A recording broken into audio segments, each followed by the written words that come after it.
hiniwa ko na po yung pork. Maliliit na gayat. Tapos, ito po, sili. Long green pepper. Yung mahahaba po siya. Hiniwa ko na din. Plus yan. Meron tayong ginger, garlic, and onion. Yan. And of course, yung ating coconut milk in can. Yan. Samahan niyo po ako. Yan. Lagay na po tayo ng oil. Yan.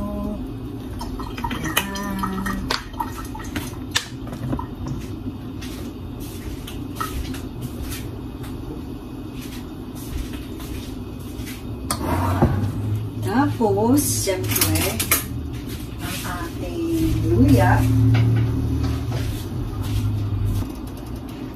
Okay, let's put the ginger,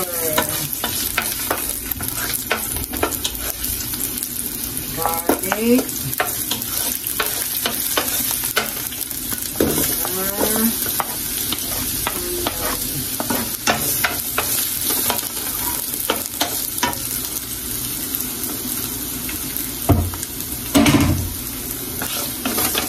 yan ang buhay weekend cooking.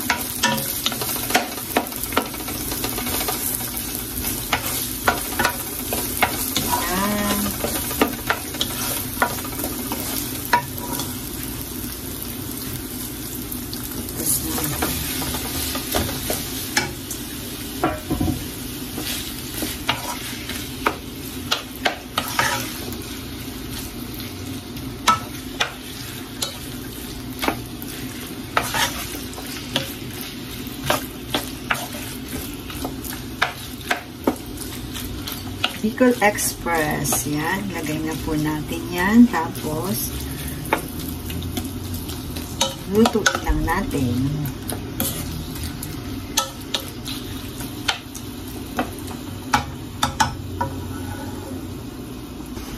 Okay, let's put pepper and salt.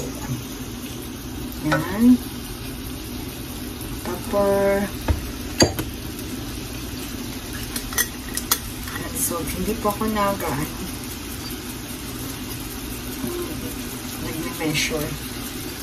Mamaya, tikman, tapos ano na lang.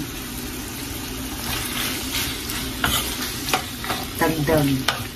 Kaya konti lang po muna nilalagay ko. Tapos mamaya, pag matabang, dagdag na lang. Ayan. Lutuin muna natin to. Tatakpan po natin.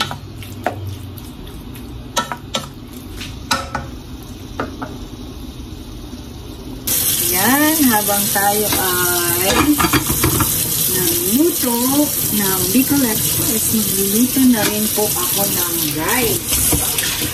Kasi ang oras is 6:30. Yan, hopefully, maluto na rin yung rice ay luto na rin tayo.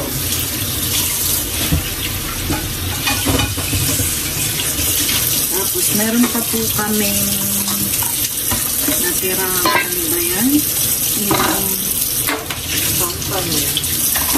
Yung side A lang ang nakain namin. Hindi pa namin nakakain yung side B.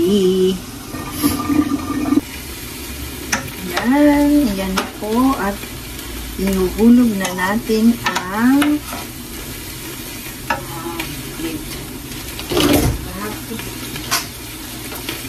yan na natin ng bagoong shrimp paste. Yan, yan po.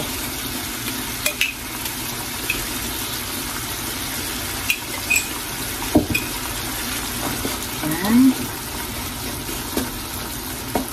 Tapos, ihuhulog ko na rin yung sili. Tapos yung gata. Kasi yung gata po, paanoin natin yun. Pamamantikain. Kaya, matagal yung Isisimmer natin siya hanggang sa tapos pampasarap dyan. Sili. Yan.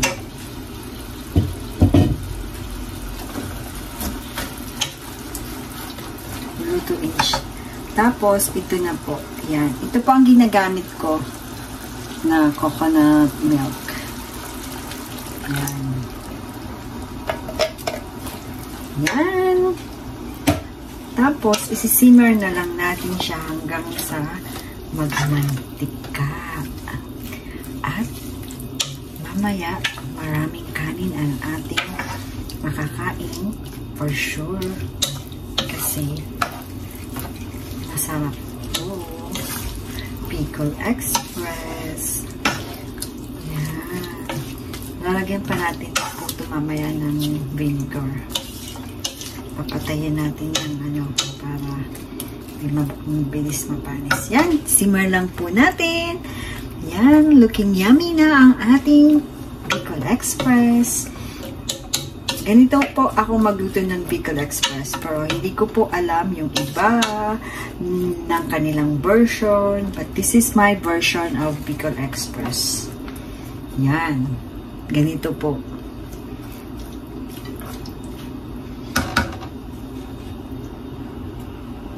Yan, atin pong is-simmer. Pamamantikain po natin yung gata.